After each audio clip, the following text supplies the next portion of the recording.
So I'm Rabbi Jonathan Singer, and honored to welcome you, and so grateful to Jordan Heimowitz, who is the chair of Israel Action Committee and who's put a lot into organizing this event, along with Jim Shapiro, who will be helping engage in an event that will both have dialogue and a chance to interview, and also just to actually go to Gondar, Ethiopia. It's amazing what Zoom can do, and see a film as well, a bit about this ingathering of the exiles and the amazing story of Ethiopian Jewry and the efforts still to bring people together and help build a greater Jewish people in this time of renewal. So we'll hear today, as I said before, for those who are already on, about their story. And we'll hear about the work and efforts we have to do to make sure that all of us can be together in the land of Israel in freedom and in peace. So thank you, Jordan. I'm going to turn it over to you. Okay, thanks, Rabbi. My name's Jordan Heimowitz, and I'm the chairman of the Israeli Action Committee at Temple Emanu-El. Thanks for joining us on this important discussion. And I hope you'll be moved to become more involved. And as Emanu-El, one of the leading synagogues in the U.S., helps our Ethiopian brethren. I'll be doing 3 parts today. First, we'll be talking with Shlomo Motta, who has spent entire life struggling to help Ethiopian Jews. He's moved to Israel as an Ethiopian Jew. He's helped to expand the practice of Judaism, and now he's helping others in that regard.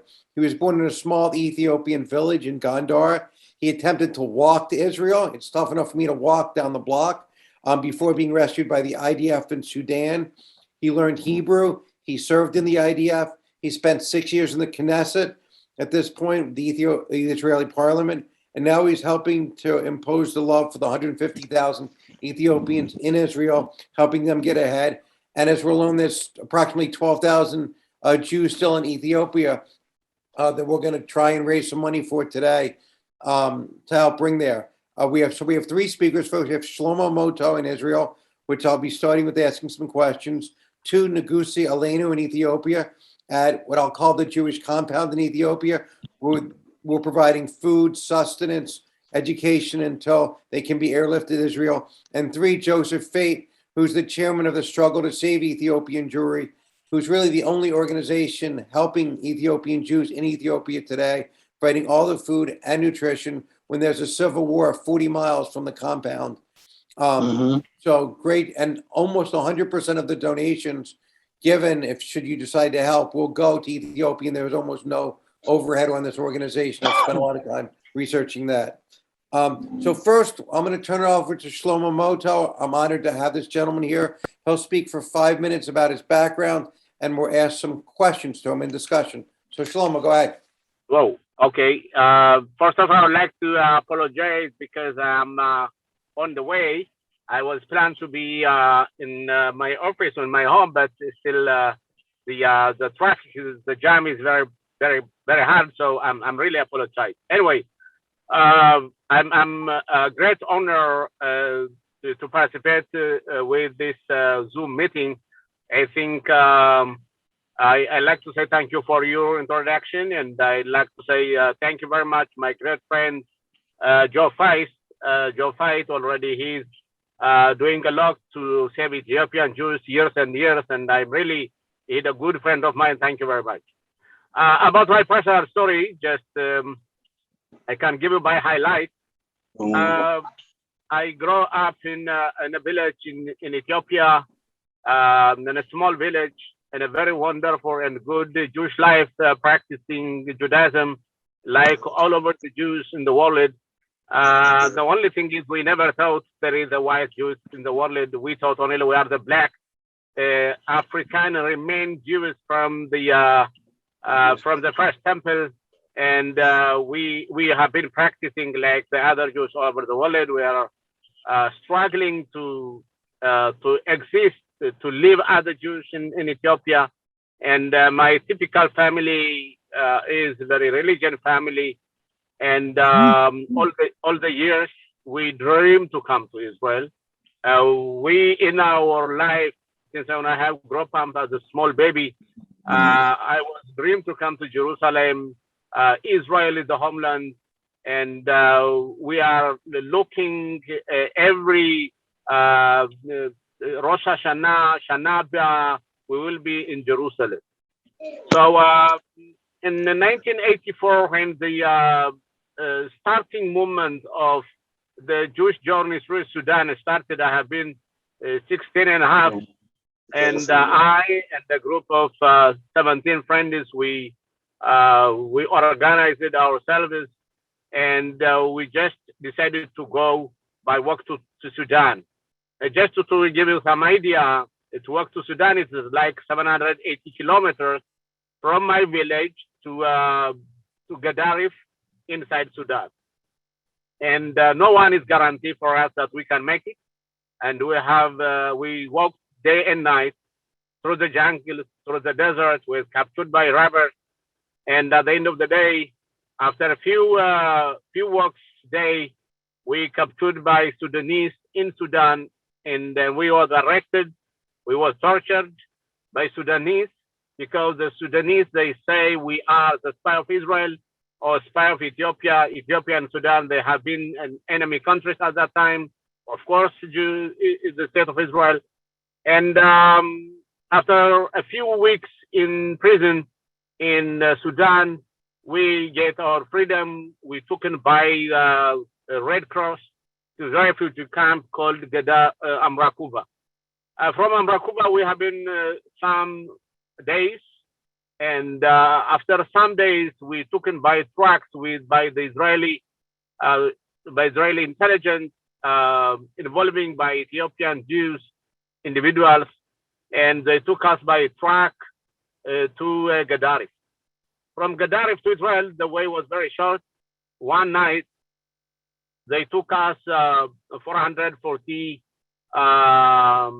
Ethiopian Jews, divided by two trucks. In each truck, about 220 young people, most of us. Two trucks is going one after one, and all the drivers are white people. And they start to drive through the desert, and they brought us to the area called Kasala. They dropped us from Kasala desert, and they said, okay, it should be very noisy here, please be quiet. We was waiting there for a while, for about half hour, and they said 10 minutes left, and 10 minutes is left, 5 minutes is left, and when they announced 5 minutes left, they took some pen, they broke the pen, it becomes a stick light, and they give some light, these white, the Mossad people, they give some sign, and then in the moment already airplane is landed through the desert, there's no aircraft, nothing, just the plane is landed. We thought this is a big bird. We never thought in our life what the airplanes look like, and they push us to come in inside the airplane. We came in 2 minutes. They closed the door, and they announced Hebenu Shalom Alechem in Hebrew, and they announced in Amharic. There is one person, his name is Zimna Brahane, he's passed away, one of the heroes of Ethiopian Jews, and he said, we are Jews, we came to escape you. This is the Israeli commandos. And it was the 3rd of February 1984. It was a Friday night, and upon overnight already, Saturday morning, we landed to the airport, to the military base in Tel Aviv. And when we came there, we saw a lot of politicians, the big buses, and we are very thin, hungry, very afraid. And they told us we are in Israel. We landed the land, and we asked questions. Why in Shabbat in the morning people start driving in Eretz Israel, in the Holy Land? And we know you dream to come to see Eretz Zavat Chalav Udvash, honey and milky country, but we see only asphalt cars on Shabbat. People are driving secular country. We were very disappointed. Even we have been very exhausted.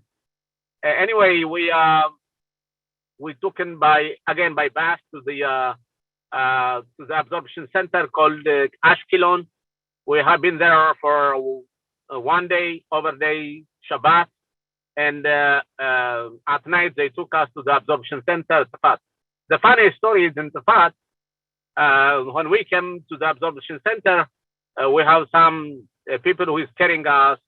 I have a wonderful woman, our guide, his name is Shira, and still I know I'm connecting with her. She's a nice woman, and she took us and she put us in the elevator, and the elevator was going in up and down for about 5 minutes, and we are still inside the elevator. We never thought what the elevators look like, and when she come back, still we are inside the elevator. We're not off out, and the civilization starts from that, and everything is new.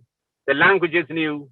The people are white people, and we're thinking how all these people are white people, how they can be Jews. It was a question all the time we are asking with ourselves. Anyway, from that, the life is the practical life is very amazing. And from that, I studied my ulpan, my university. I studied social worker at Bar-Ilan University. I also studied law at Creason College Academic. And I was employed to the Jewish Agency for about 17 years. And after 17 years service in the Jewish Agency, I was the member of the executive of the Jewish Agency and the WZO. And from that, I came to be a politician when Ariel Sharon built the Kadima.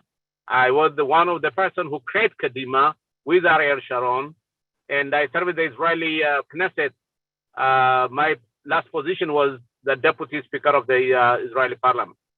And I left my political life in 2013, and since 1914, I'm doing my own business in Ethiopia, and I am continuing to be involved rescuing Ethiopians. I'm really was involved when I have been the Jewish Agency, also in the Parliament, in the Knesset, and I know how it is very difficult for Joseph Fight and for Negusie and for the others. At the back, I am still continuing to support rescuing thousands of Ethiopians who remain Ethiopia.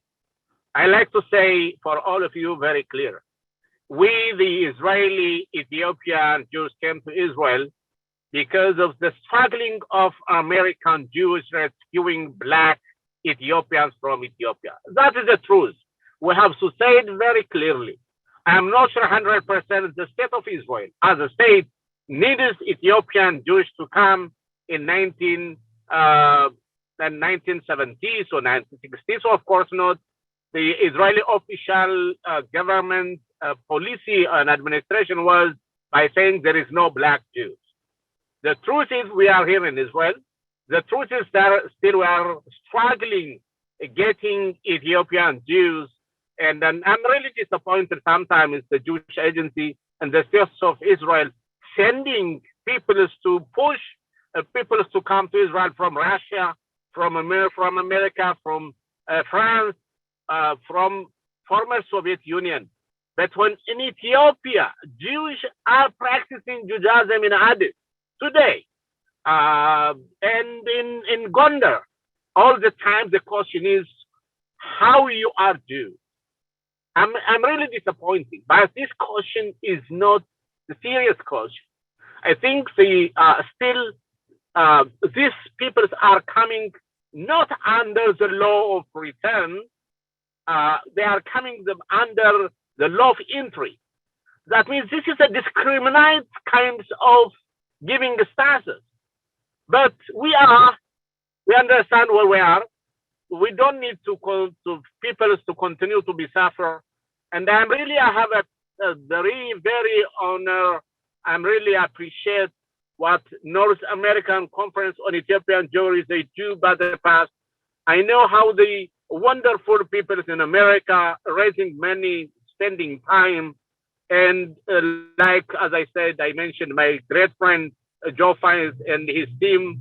And I know he gives his life for the rescuing Ethiopian Jews.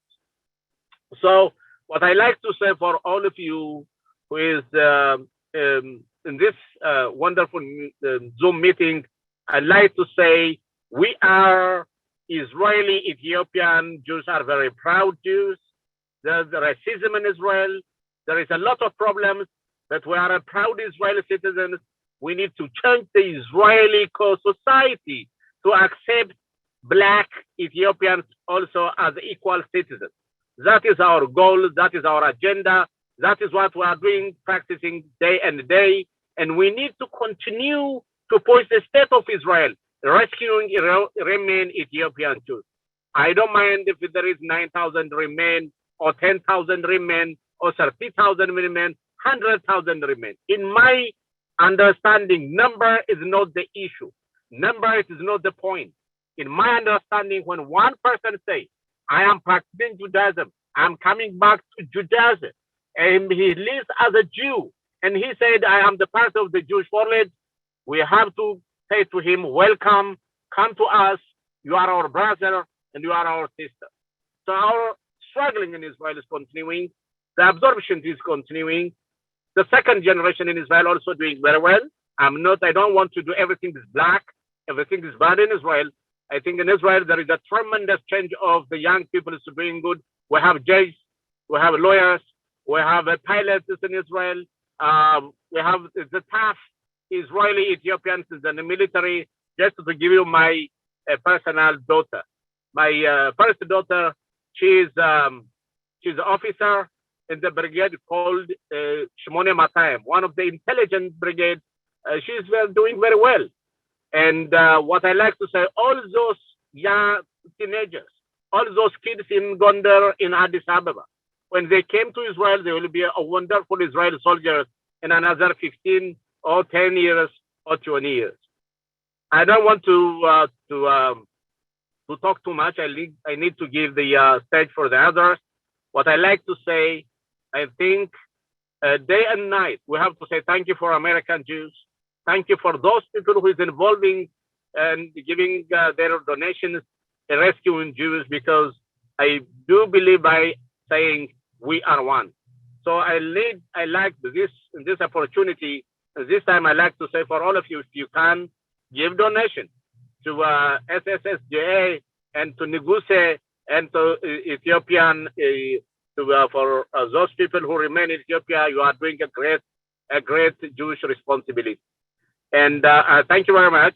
If you have some questions, I'll be very happy to answer. I am staying with you with this Zoom meeting. And again, I'd like to say thank you for this chance you gave me to talk about those people who remain in Ethiopia, about our experience in Israel. At the end of the day, for the Jewish people, we have only one state called Israel. And by my understanding, by belief, all the Jews, they have to come back home to Israel. But when the Ethiopian Jews, they said, we need to come back, there is some problem. The only problem is color. Again, color and color and color. No, nothing else. But our responsibility is an Israeli Ethiopians to broken this problem. And I think as I said, American Jews, you are a fantastic society. You are standing in our back, and I'm sure 100% will be success. And all the Ethiopian remain Jews will be come home, Shana B'Av Yerushalayim, next year in Jerusalem. Thank you very much. And with that, you've answered most of the questions, Shlomo. We're going to go right to Negusie in Ethiopia right now for a little bit of tour of the compound. And on the screen, we're going to put up a little bit of what SSEJ is doing now. Again, SSEJ is providing all the food, all the education, all the sustenance at this point to a community surrounded by civil war. And he's going to give a little tour and saying what SSEJ is doing there. Thank you. Congratulations, Emanu-El, the first organization to ask to see for themselves live and online. The terrible situation of the 14,000 Jews remaining in Ethiopia. It provides me and the community a huge push to our spirits. My name is Neguise Alemu. I was born in North Ethiopia called Dembia in 1976. I am a Hebrew teacher in Israel. I was 11 years old when I arrived in Addis Ababa with the goal of to make aliyah to Israel. Unfortunately, I waited 8 years to immigrate to Israel.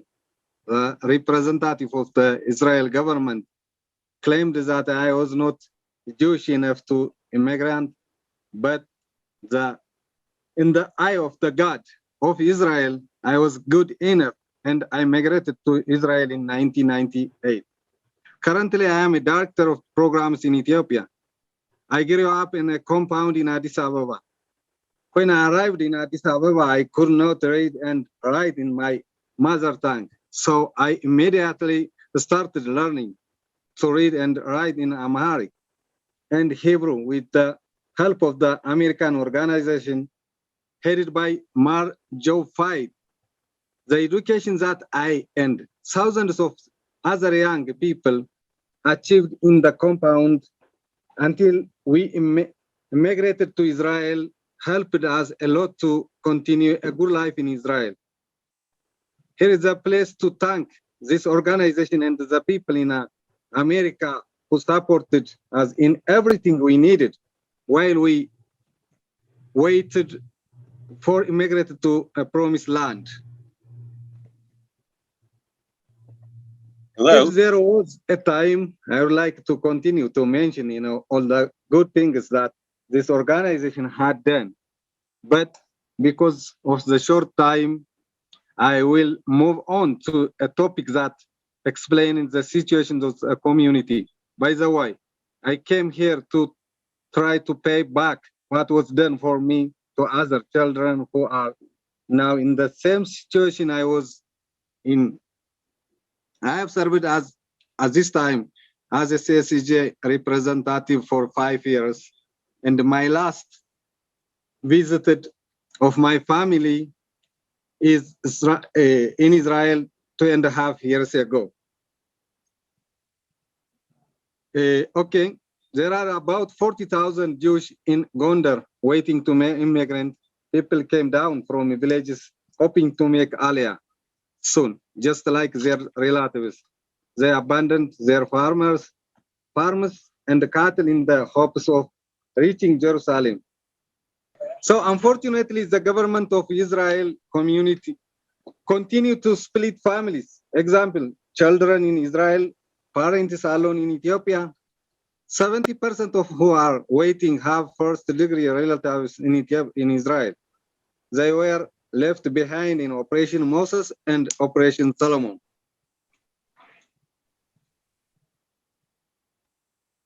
Many members who made aliyah have served as soldiers in Defense Force of Israel. During these years, they go through many hardships. Some of them are, I would like to mention it as a pre-COVID-19 and post-COVID-19. Even before COVID-19, the situation was terrible. They are in one of the poorest countries in the world. They are the poorest of the poorest. Since they are not from Gondar, hard for them to get jobs. If they can work only day labor, where they make only $2.5 or $2.50 per day. They can only afford the worst housing, live mad huts, no running water, not enough money for food, people always hungry. Almost 60% of the children under 5 are clinical malnourished, according to the doctors. This results in lifelong physical and mental problems, which cannot be reversed. Poor education's outcomes. Jofite may tell you how SSG programs have reversed much of the damage. Some of them used to receive money from their families in Israel has dried up as the year passed. Now I would like to mention the post-COVID wars. COVID has hit Ethiopian hard. Very few medical facilities, under 2% vaccinated, people living in one room homes. So social distance is very hard.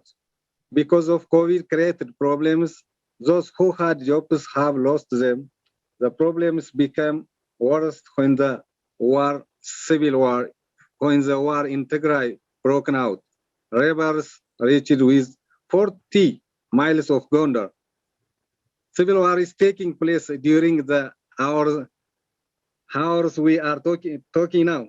Last night, thousands of federal soldiers were wounded, and the rebels are advanced towards the cities close or near to Gondar. Internal security wars, gunfire common at night, a few members of community killed, 3 kidnapped for ransom because local people think they have rich relatives in Israel who will ransom them. Government has no institute forced enlistment in army. Concerned community young men and women will be sent off to army where there are many combat days. If it is not for SSEJ and the few devoted people who work with job fight, the situation of the community would be even worse.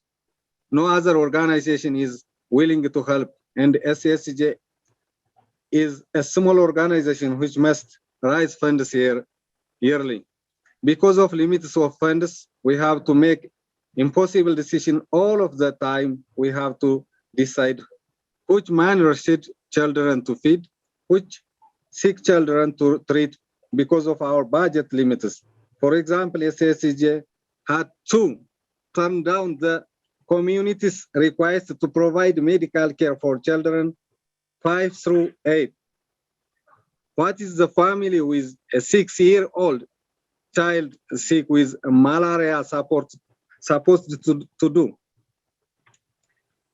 Now, if you have a time, please let me to show you briefly what is there and what is done in the compound. So I start in the this class. Just give me, okay. As you see, we have a class which is, we have a wireless, and we teach here Hebrew and some subjects because we use internet. And I'm going to show you the compound. In the morning, children, 700 children came to here and pass through here to get a food.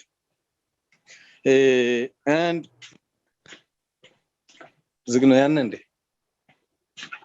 the entire thing, it is closed because, you know, in Ethiopia now, almost evening. Okay. Here, it is a dark almost. So this is a feeding center that almost 700 children and 200 nursing and pregnant women come to feed their children and to feed. So this is the feeding center. I'm going to now to the synagogue. This is the part of the women, and we have the part of the men. This is the synagogue. Almost it is a big synagogue, and we have a Torah here, and we have here a Talitot, Tefillin, and then written here. This is the dream. Eretzavat Chalav Udvash, and we have a mikveh Yeah, there. And here we have now 4 televisions to use a Zoom or a virtual education. And now I'm going to show you the library or Beit Midrash that we have. Here you are. And also we have here television, and we have here is the Beit Midrash, like a Beit Midrash, and we use the Beit Midrash. And we have here a library. We have here a scholar books, and here Sfrei Kodesh. Yeah, we have Chumash, Zohar, Talmud Babel, and so on. By the way, he is the head of the community in Gondar. So we have a Torah. This is what to do. As if I can, I try to show you. Just a minute. No, I can't show you. No, it is. Yeah. Here you are. Maybe it is the back, SSEJ, or Amavak Lemanu de Ethiopia. So I back to here, to the class.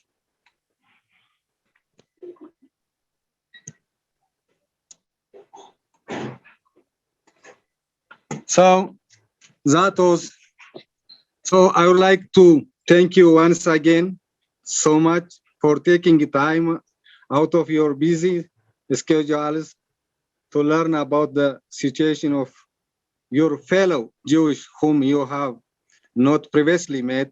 It gives the community renewed strength to continue our struggles until we can be reunited with our families in Israel. Thank you so much.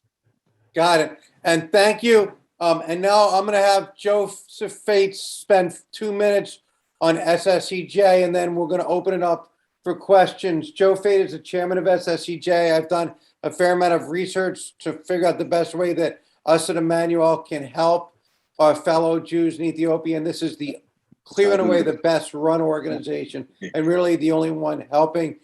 I'd like to try and raise $100,000 for our brethren. Our family will personally commit to at least half of that, maybe more. I don't like to see struggling fellow community members, and I think we should all help. So with that, Joseph, why don't you spend 2 minutes, and then Jim Shapiro will lead us in question and answers. And Shlomo, I really would like, when we make a congregational trip to Israel in 2022, I'd be honored to take you to dinner, and maybe we could see the community as well.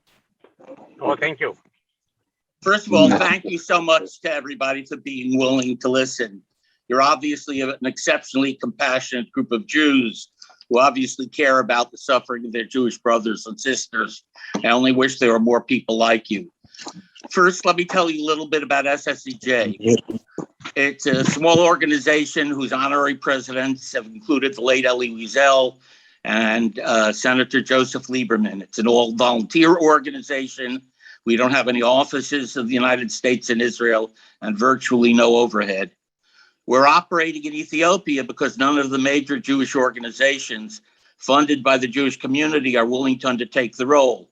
Essentially, they take the position if Israel is not willing to admit them under the law of return, they will not help them, even though every major stream of American Jewry, Orthodox, conservative, and Reform, takes a contrary view.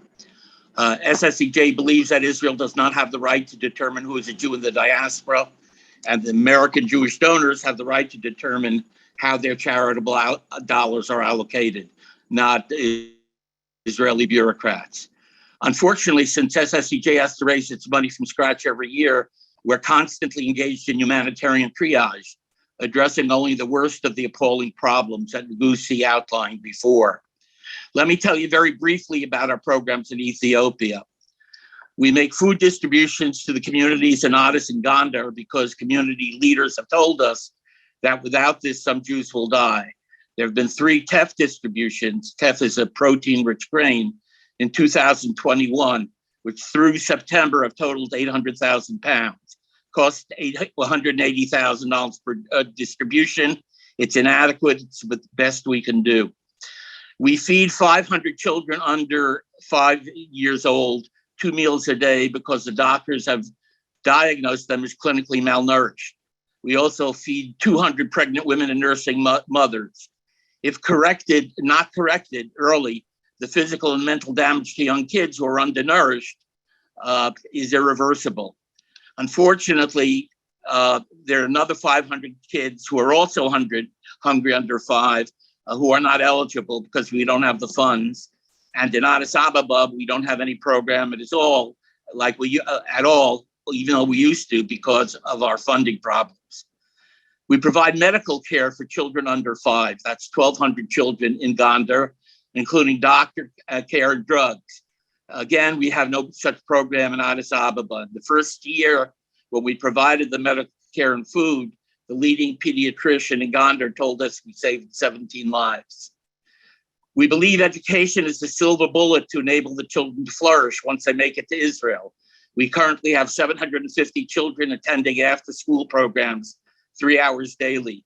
We feed the kids a minimal snack of a roll and an egg because the teachers complained that children had been fainting in the classroom. Every summer, we conduct Jewish summer camps. This summer, 1,500 children. The previous summer, 1,700 children, which include a light meal. The camps are run jointly by the community and around 10 Israeli volunteers. The programs bring joy into the dark lives of the kids. We don't ignore education for the adults. We have 7-week intensive programs for the young leadership. And very recently, we've started daily classes via Zoom using teachers from the United States and Israel for students 18 to 30. The current courses include Hebrew and, with the help of Bar Ilan University, Israeli and Jewish history. We'd offer other courses such as STEM courses, but the professional educators are required, and the universities we contacted are unwilling to fund the cost, and we've decided to prioritize food and medical care for children over adult education for the adults. For the past year, we've been providing full medical care for the elderly in both Addis and Gondar, around 800 people. We've now started providing wheelchairs, physical therapy for the elderly at Newark General Hospital, and we also have trained nurses and social workers working with this group. There are sports programs for the kids. The soccer team's done very well, even though we've not been able to fund uniforms and equipment. There are flourishing youth groups for hundreds on Shabbat for children up to 16. These programs are run totally by the community. Jewish prayer services are held 3 times daily. We provide community libraries in Gondar and Addis. We need lots more books and lots more computers. Unfortunately, due to the security situation, it's no longer safe to conduct funerals in the old Jewish cemetery. Last month, we had to buy land for a new Jewish cemetery where it's safe to bury the people. When COVID struck, it was a disaster. We started providing clean water so that people would be able to wash their hands. They didn't have running water near them. We have periodic COVID testing, but we can only afford to test random samples around 250 every few months. Gondar has no testing facilities. We provide medical and hygiene supplies, which are unavailable in Ethiopia. We fly them in from Israel and send them via diplomatic pouch. Via diplomatic pouch. We bring in no-touch thermometers, oximeters, N95 masks. We purchase locally ordinary medical-grade cloth masks to enable socially distanced learning in our classrooms and in the summer camp. Last week, I authorized the purchase of 10,000 masks for the school kids, so it's to enable classes to resume. We periodically distribute soap to 3,200 Jewish families in Addis and Gondar, since many of the people can't afford soap. I'm going to skip over a bunch of stuff because we don't have time. Another very different thing, which I won't dwell on until the question period if people are interested. SSEJ has been the organization, and I've participated in over a dozen lawsuits in Israel's Supreme Court, which has enabled over 55,000 Jews left behind in Operation Solomon, Operation Moses, to be reunited with their families in Israel. We still have 14,000 left.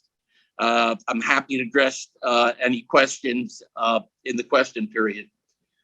Look, we obviously should be doing more, but we can only spend the money we raise on our own, since only 2 federations, sadly none in California, have been willing to help. I want to thank everybody on this call for being willing to listen. You're an exceptionally compassionate congregation of Jews who care about the suffering of their Jewish brothers and sisters. I could only hope that we're more people like you who realize that Jewish Black Lives Matter. Thanks to the Israel Action Committee, with a special shout out to the incredible Jordan Heimowitz for making this program possible. Thank you, Joseph. And Jim, why don't I let you run with the questions and answers from the audience? And I think Rabbi Singer would like the first question. Great. I'll just jump in for a moment. It's so important to hear this information, and we very much want to help all Jews. So I think some people are confused as to what the total number is of Jews there, and to talk a little bit more about why they're not recognized by the Israeli government. Okay, I'll take that question if it's okay, because I've been involved in all the lawsuits and stuff. Israel takes the position that they're not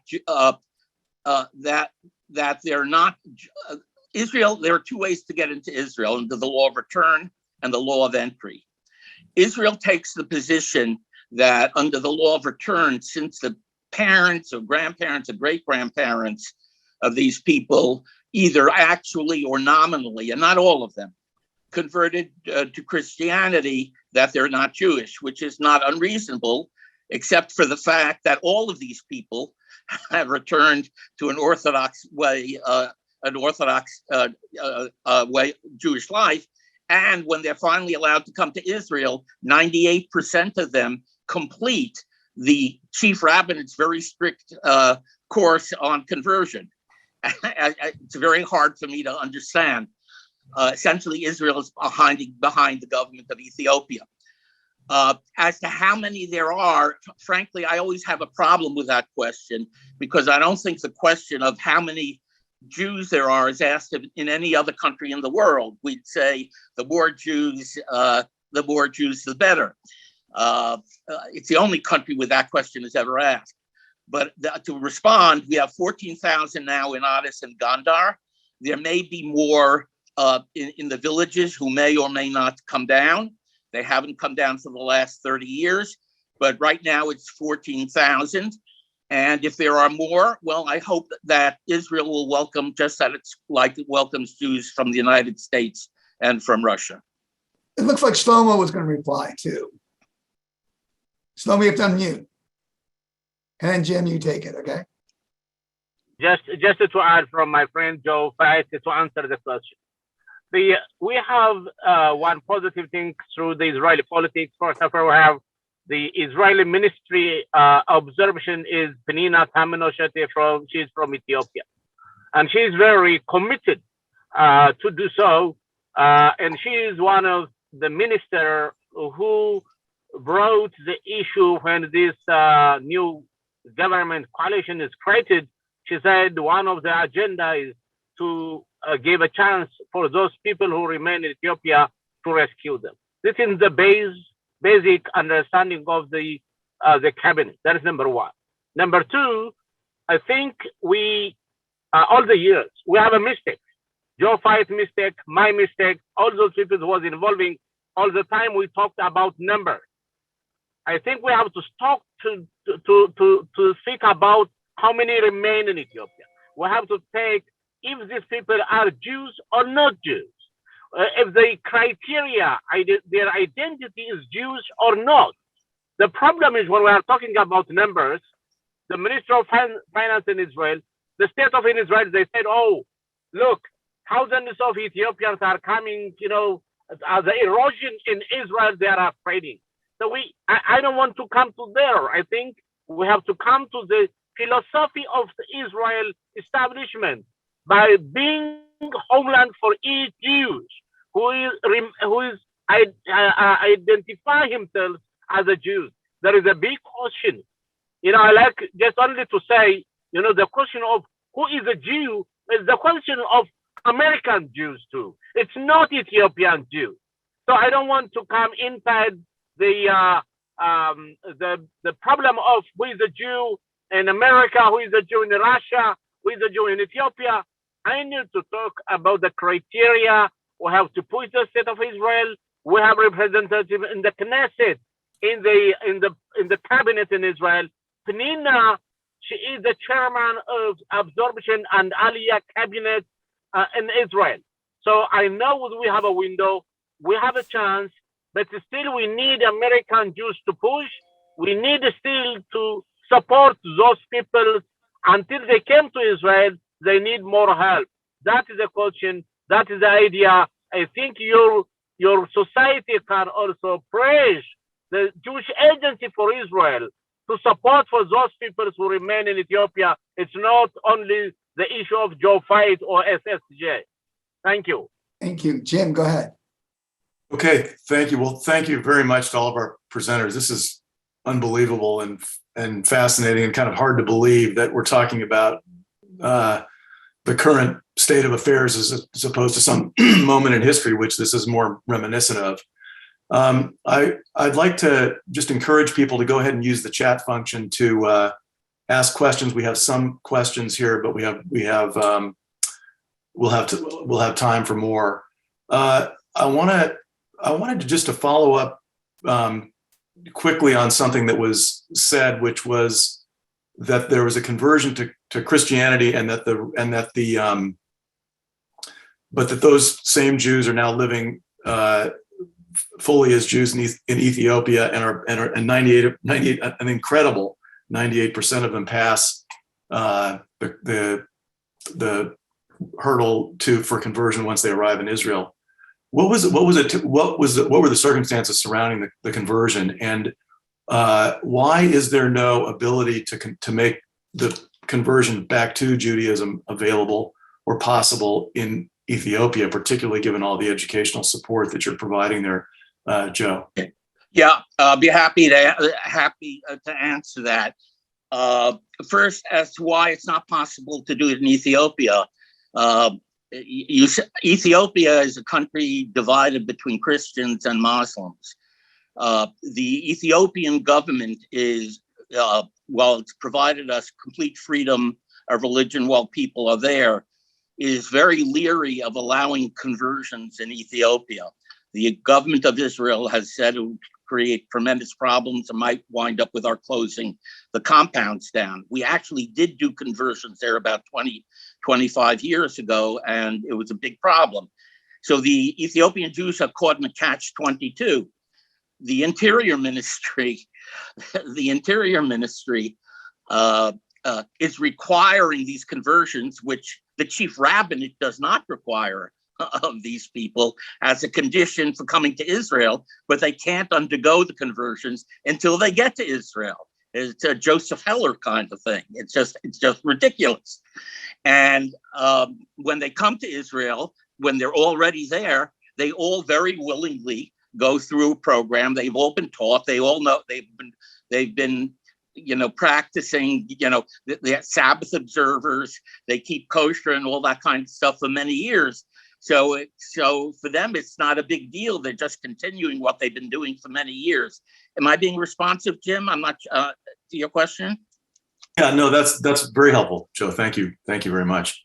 We have a question from Mark Bloom. Why are the politicians in Israel so against accepting Ethiopian Jews as Jews? And sort of the broader, if you could broaden that to the political backdrop. I know, Shlomo, that you talked a little bit about that with the Absorption ministry, but within the elected class, the Knesset, what are the hurdles, and why? And is it a function of politicians versus the rabbinate, or what's preventing a greater level of acceptance and interest in absorption?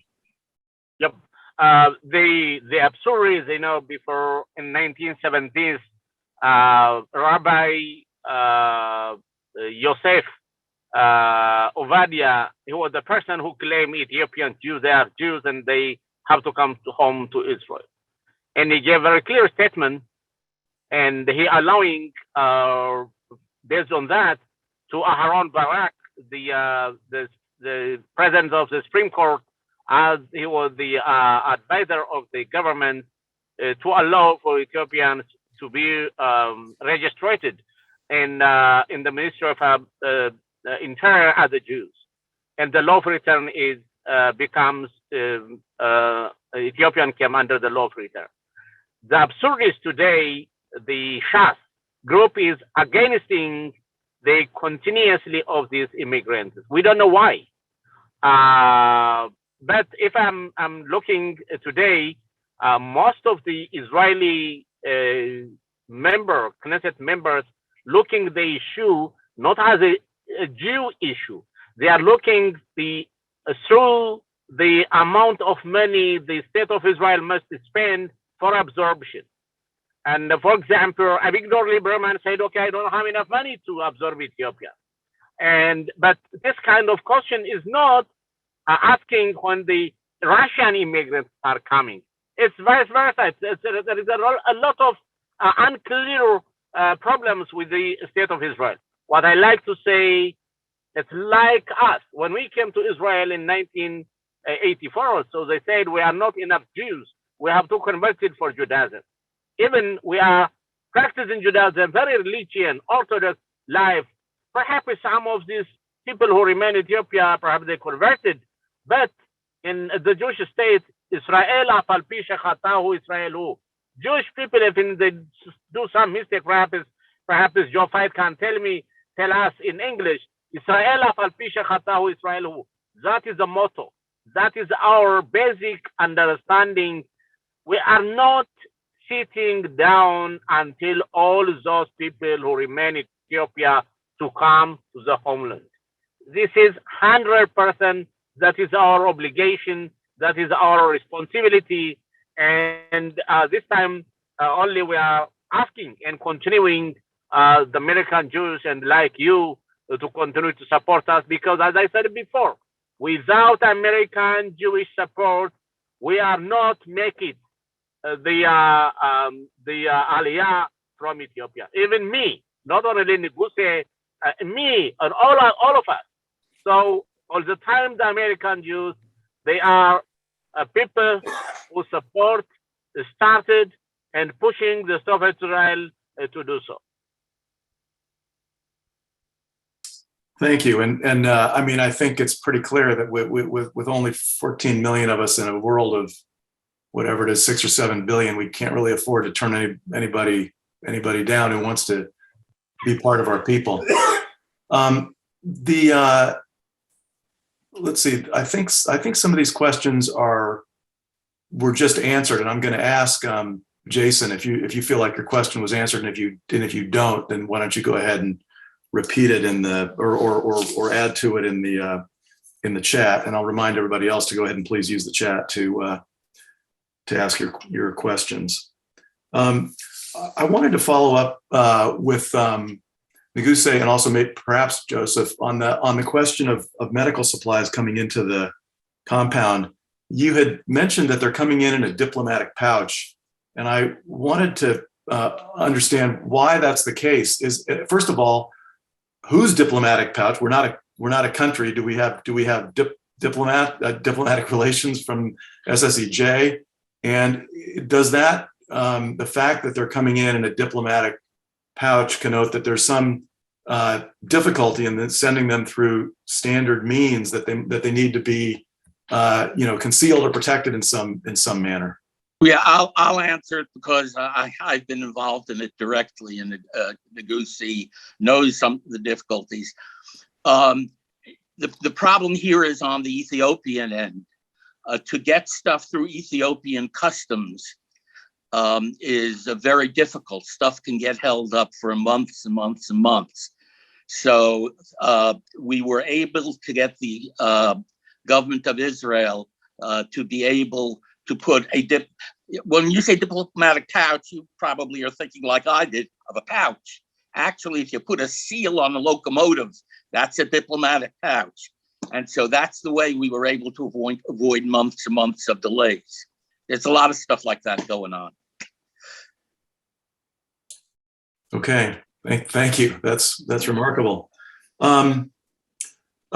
Negusie, I wanted to ask you that this is a tremendous number of people that you're stretching these funds to be able to help. But some of these numbers are pretty impressive. 500 children are 2 meals a day, 1,200 children medical care, 750 3 hours of after school programs, 1,500 a Jewish summer camp, and the daily classes for adults that I understand you had to curtail, and then 800 elderly both in Gondar and Addis that you're helping on a daily basis.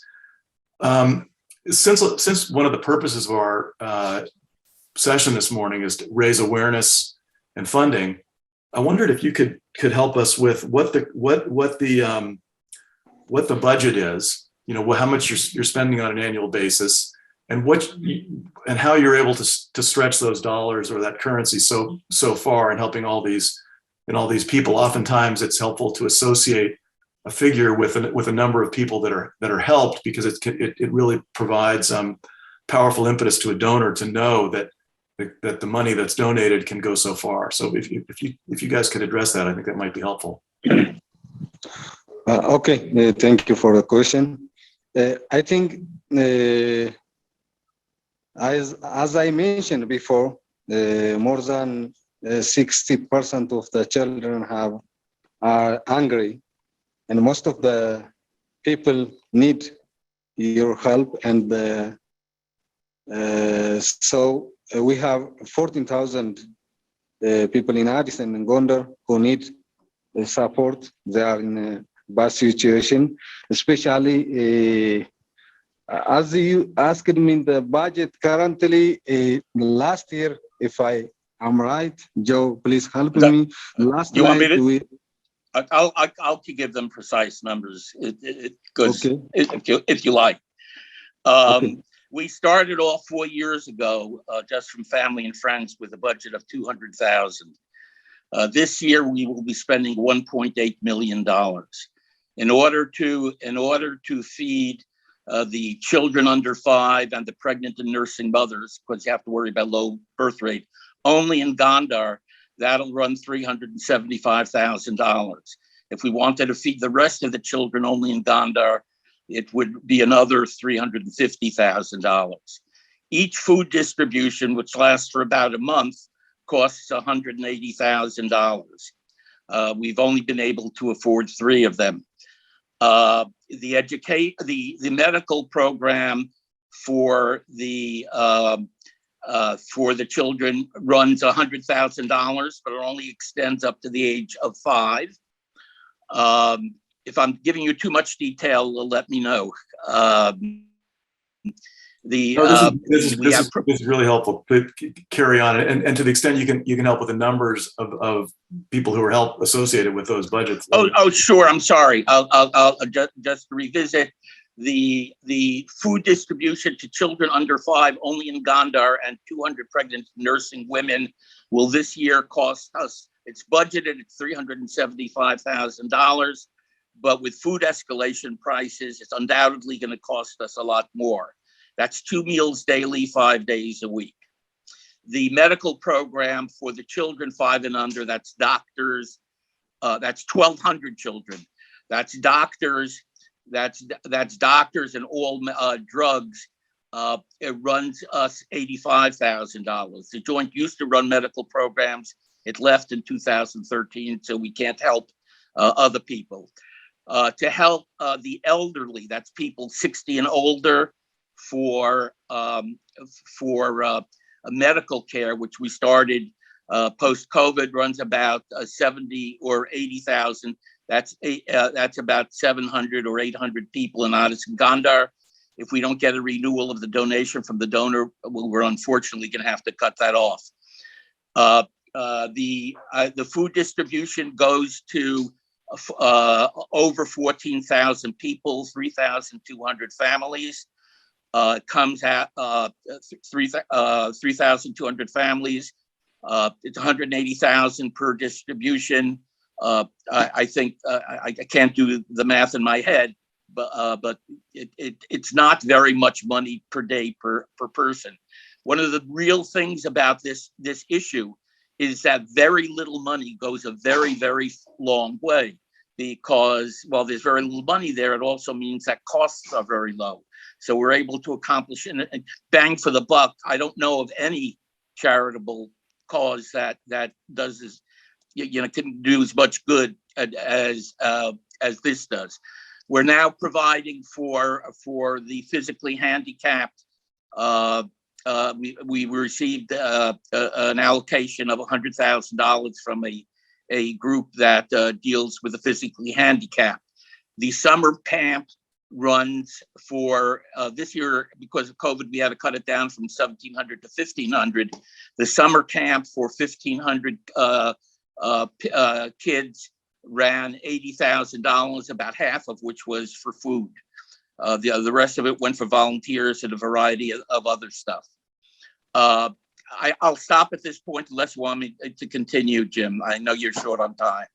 No, this is great. I mean, I do think I just want to reinforce the notion that this is a very high impact per dollar charitable contribution. So if you're thinking about it, be aware that you're going to have a lot of impact.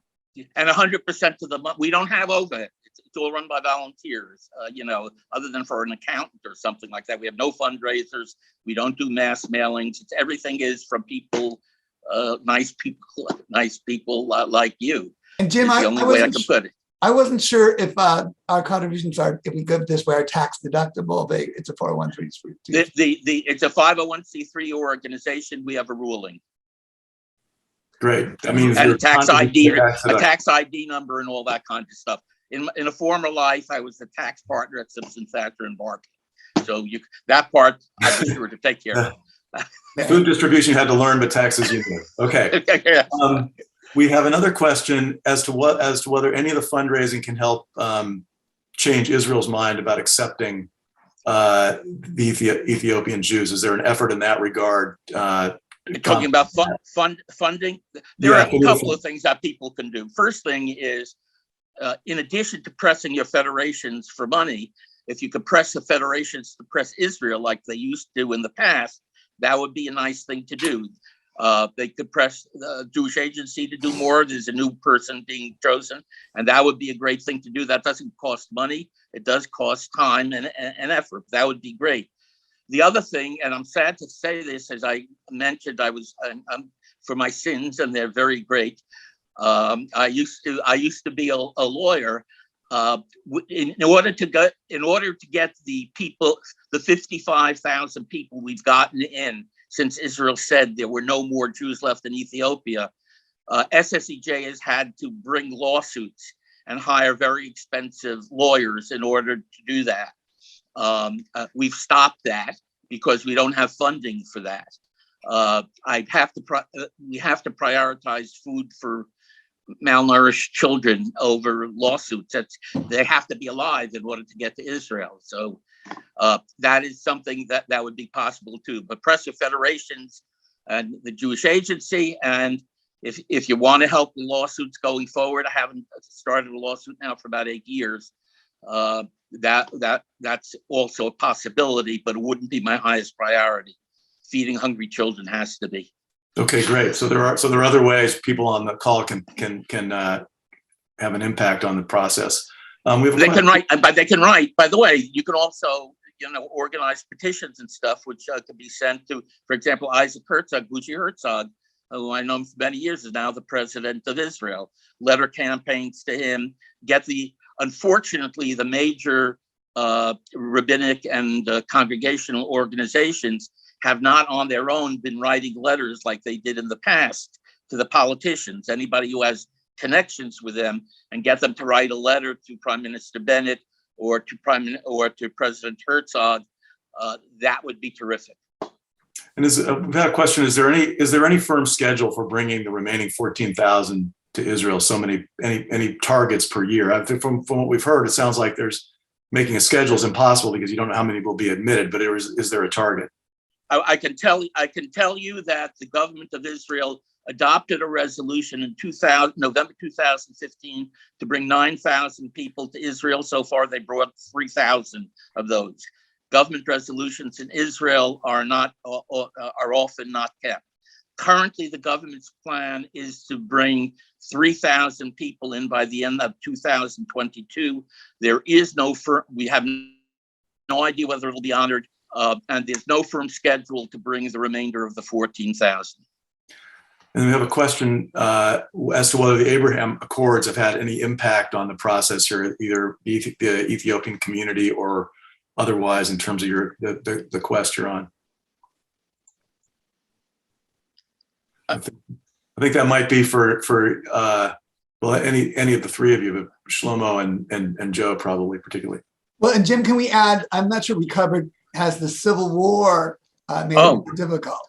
Yeah. Oh, the Civil War, and Negusie should. I'll just start. The Civil War has had a tremendous impact for a variety of reasons. First of all, at one point, the rebels were coming barreling down the B-30 highway, and we're only 40 miles away from Gondar. Gondar is a major transshipment point for arms and stuff, and in the beginning of the war, the airport was bombed. Oddly enough, that isn't the major current problem from the war.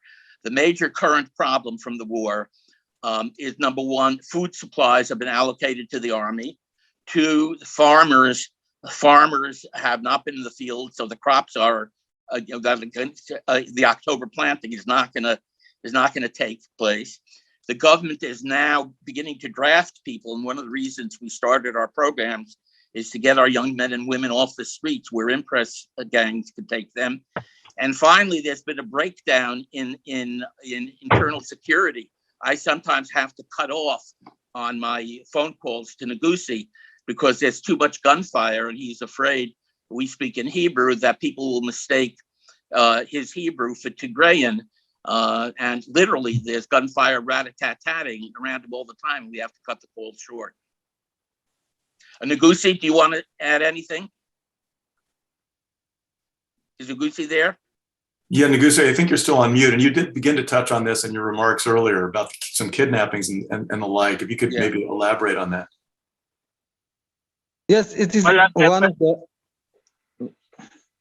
It is now at this moment. It is the main problem for the community that the kidnap is so difficult. You have to keep your children. The family must take them to the synagogue and bring back them to the home. It is so difficult at this time, not only to the Jewish community, especially, of course, it is particularly to the Jewish community because the people in around Gondar believe that the community in Gondar is rich because they have a family in Israel and the family can send money. So they are a target. But it is the problem for the Gondar city people also. I think there have been a number of, I was cut off a part. There have been a number of killings of people in the community as well. And the community has had a couple of soldiers who were killed in battle. Mm-hmm. Yeah, right. Jumping back to Israel and the effort there, Shlomo, is there a notion of the total? I think we had a question from Mark Bloom. I think it's a good question in terms of sizing the problem to the extent that it's economic. Is there an estimate of the total cost to bring the remaining Jews to Israel? The cost of absorption? Well, first of all, I'd like to just to say according to the Israeli government decision, as Joseph announced, before a few years ago, Israel government decided to bring 9,000. And the fact is only about 3,000 came in, and the other 6,000 is still not making. And I think in the 2 years coming, I need to be very careful. I have some knowledge in how the things are going inside this, the government, and I'm a very close friend of Trina Tamanoshete, Minister of Absorption. She promised to me and for all the people who is involving in the next 2 years coming, the government plan to bring 6,000. And I think this is not the question. The problem is after 6,000, what about for the next step? What about the next number? And then all the time they're looking about absorption cost and immigration cost, and all the time they're talking about the costs of aliyah, or the costs of immigration. And I think that is a big mistake. That is one of the problems, that we don't bring the state of Israel to see the Ethiopians as like the other remain Jews all over the world likes to come to Israel. So I think in the absorption process, there is today a lot of Israeli Ethiopians are very strong enough to support, to help. And in Israel, after they came to Israel, I think I'm very optimistic they should absorb very well and easily. I think the problem is to broke the problem of the quota, of the number that the state of Israel is using every year to allow for the Ethiopians to come to Israel. Well, Jordan, Yeah, I think we have a project here that the temple would like to participate in a bit. I don't know if you want to talk about that, Jordan. Just if you allow to me only to say one thing about what can be done to change the Israeli idea, Israeli people or government. What is the possibility to do? Joe said in other way. I think if we are doing here aggressive campaign all over the country, and by saying those people who remain in Ethiopia, they are our brothers and sisters, they have to come. And if we do very systematic and professional campaign in the television, in the radio, in the Facebook, Twitter, all such kind of social media, I think it can work, because politicians, they don't like such kind of campaign. So we can do aggressive campaign. We can take now some professionals and to change the narrative by saying those people who remain in Ethiopia, they are Jews, and we have to bring them. Like, the American Jews, they do campaign like, let my people go. I think such kind of campaign, a strong campaign, I think can help to change the idea of the Israelis. That is my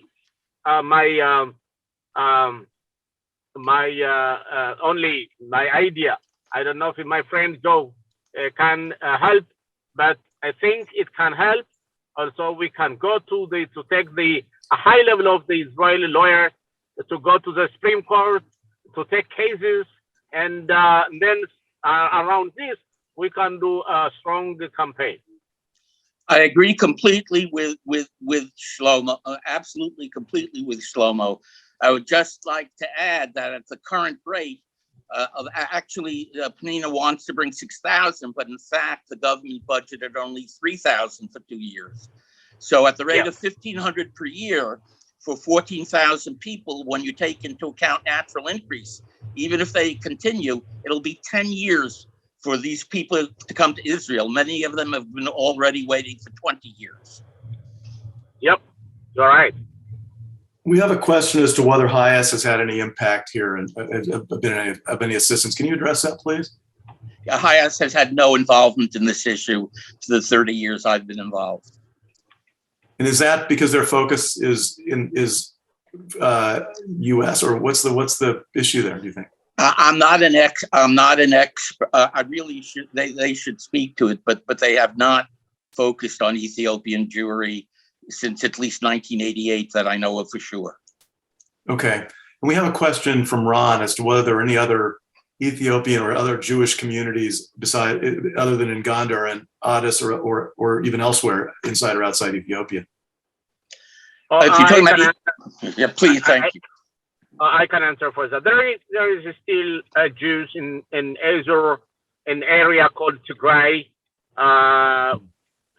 We don't know exactly what the numbers, and there is some in the north shore also some, but it's not like organized Jews in Gondar and Addis. The people who remain in Gondar and Addis, we can identify them 100%. But there are others also in some areas. They said we are a Jew. We know they are a Jew, but they are not still organized. They are not asking to come to Israel, but they are asking for their identity coming back. But if I do my own decision, how can I make the aliyah? First, the people in Addis and in Gondar is very organized, identified, and then I will check the others in the other areas. But 100%, there is also in the other areas Jews who remain. They're 100%. Okay, and last thing I'll add before I close it up is Rabbi Singer is one of the leaders of the World Zionist Movement. Can you say, Shlomo, what would you like to say to Rabbi Singer about how we get help in the World Zionist Movement? Well, I don't get it. What you say?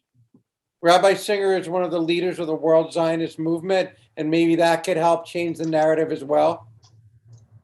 Yeah, I think it's very important because I think we have to change the Israeli narrative, and not only the state of Israel and the Israeli government or Israeli ministry. I think the other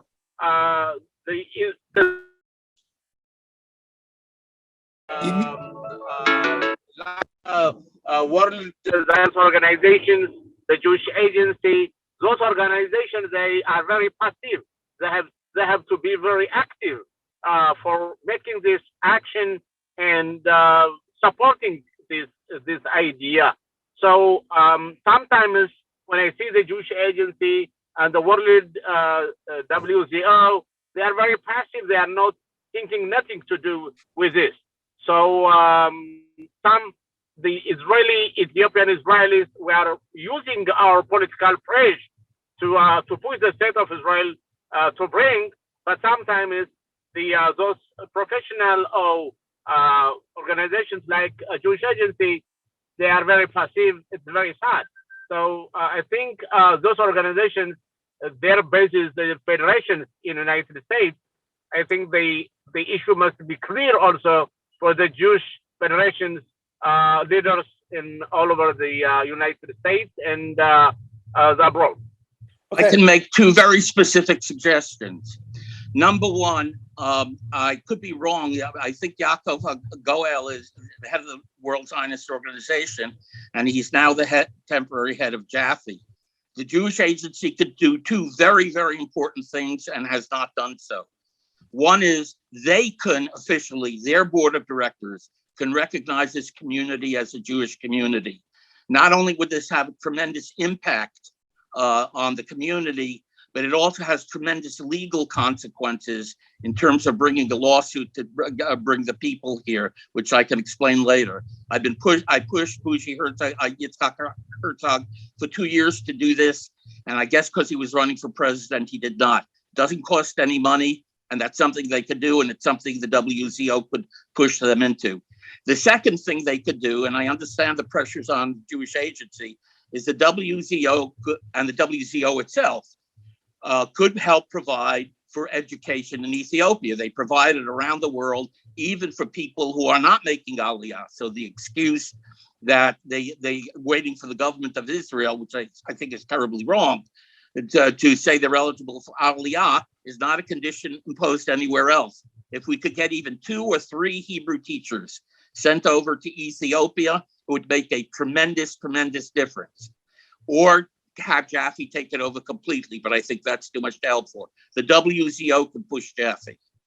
Okay, with that, I'm going to basically say thank you to everybody. There will be, if anybody has not had your question answered, if you could please email the questions to Ariana Estoque, and we will get them answered and back to you within a week from the direct people. I would like to thank all of our participants. I would like everybody on this will be getting a letter talking about what SSEJ does. I would like you to consider making a donation. We will be making a very large donation from our family. I hope the temple will be making some donation. And I hope that we could all support our brethren that are in need. I feel like there's lots of worthwhile causes, but none of them result in people starving if we don't make a donation. So let's do what we can to help. Let's be all in. And God bless everybody. And thank you so much, everyone. Thank you very And much. thank you, Jordan. Thank you, our team, Alex and Ariana, make this possible, that we were able to reach out to both Israel, Ethiopia, and San Francisco. You know, what a blessing. So Jim and Jordan, thank you for your work on making this program so meaningful. And let's join together. The Israel Action Committee on Jordan's leadership is really trying to make a difference. And I'm sure we'll hear more about this opportunities from him in days to come. Do want to remind people, the weekend of November 5th, 6th, and 7th, we have Judy Vadion as our scholar in residence. I hope you start to register for that. It's going to be amazing. She wrote the book Light Up Days about Holocaust women fighters. Here we are, we're fighting for survival today too. Let's work even more together. All the best, everyone. Bye-bye. Thank Thank you. you. Thank you so Thank much. you.